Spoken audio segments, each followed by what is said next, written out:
for our next pen video. Come on in. Let's go. Hello, everybody. Welcome back to Larry's Fountain Pen. This is episode 122. Today, I'm going to talk about some things that you don't want to do to your fountain pens. Some of the viewers sent me in some questions asking me what do I think about using different kind of inks in my pen that aren't made for fountain pens. Well, they were speaking of calligraphy inks. That's a no-no. Those are not for fountain pens. Okay? Those are used for your dip pens only. So remember, stay away from calligraphy inks. And yeah, you find those kind of inks at your Hobby Lobby stores, Michael's. You could even find some at bookstores, Walmart, places like that will carry the calligraphy. So stay away from that. But if you are, let's just say, at Hobby Lobby and you see some ink that you're attracted to, look at the bottle. If it tells you calligraphy, stay away from it. But if it was me, I would just stay away from it, period. Okay. So, a lot of times we tend to get our pens, and if we don't have a pocket or we don't put our pens, if we have a shirt with buttons in between here, we'll just stick them in our jeans, our pants, or we'll just throw them in our briefcase. And there may be other metal objects in your briefcase, or ladies may just throw it in their purse. And you never know what's going to be in there that can scratch up or damage your pen. So you don't want to do that, guys or ladies. You want to be real careful with your pens. You want to get a sleeve for it. Here's one sleeve I have here for this pen, and it works well. I can just put it in a sleeve and slip it in my pants, my pocket in my jeans, and off I go. Or I can just put it in my man's bag and off I go, and I'm not going to be worried about my pen's going to get scratched up or damaged. I hate for that to happen. I'm real fussy about my pens. Let's see.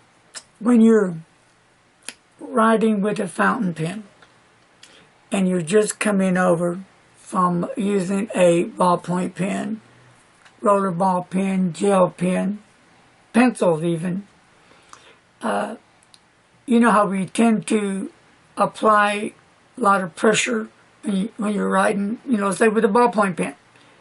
Well, you don't need to do that with your fountain pen. Too much of that pressure, when you're pressing down on your nib, those tines are opening up as such. And with too much pressure, you can just bring those tines and bang, they're going to be like that. And then you're in a heck of a mess. You might damage it on repair, or it could be quite expensive to get it repaired, one of the two. So it doesn't take, excuse me, a lot of pressure to write with a fountain pen. That's the difference between the fountain pen and the ballpoint pen. At least for me, when I used to use a ballpoint pen, I used to use a lot of pressure, but not no more.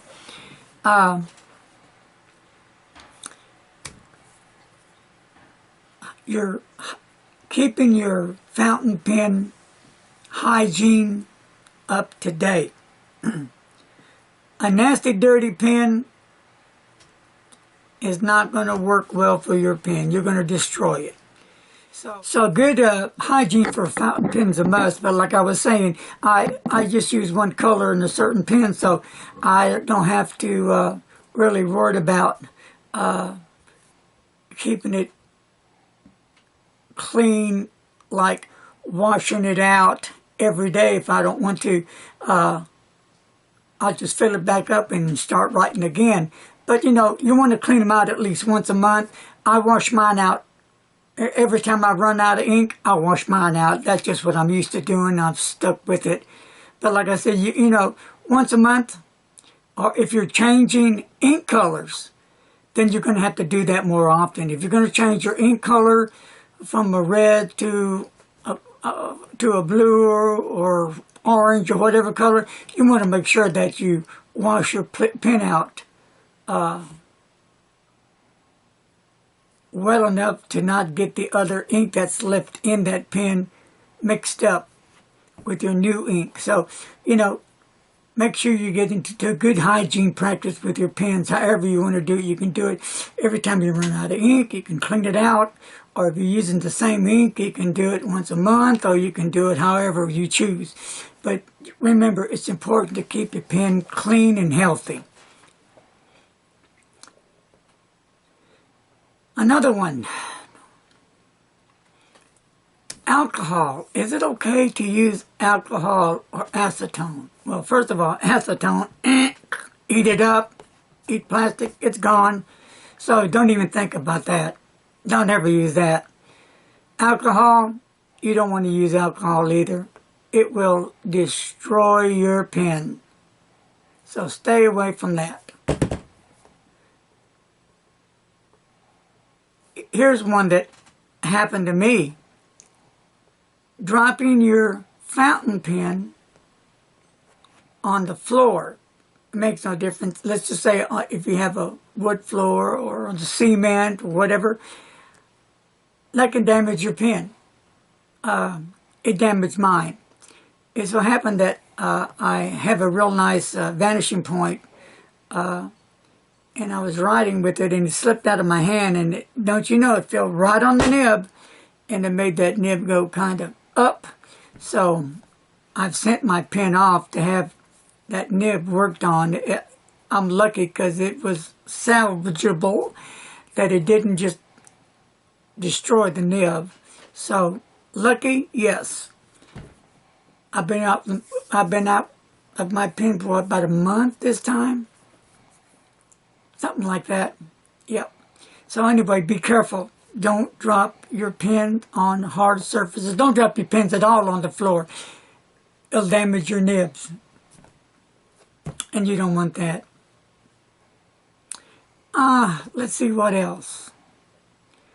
And here's one. One person said that, what if they don't use their pens a lot? Is it okay? Well, let me just say, use your fountain pens. Don't just let them sit in your drawer, because that could be hazardous to your pen's health. We buy our pens for enjoyment. We buy these pens because we have this passion that we love fountain pens and we like writing with them. We like the way they write, either a gold nib, a steel nib, broad nib, medium, fine, extra fine, whatever it may be. Whatever it is that attracts you to fountain pens, whatever it is that got you into fountain pens, you want to use your fountain pens. And I use mine on a rotation. I just don't let them sit in my drawer. So, now, and you have collectors that let them sit in the drawer. So, anybody out there, leave some comments below. You know, let me know and let all the viewers know if you do let your pens sit in your drawers, for how long a time do you let them do that? 5, 6 weeks, months, years? That would be interesting. So, those are what I have on the don't for a fountain pen. And I hope that answered some of your questions. So, hit that like button and leave those comments below. Let's share the word about the don'ts for fountain pens, what you have found out a don't for you.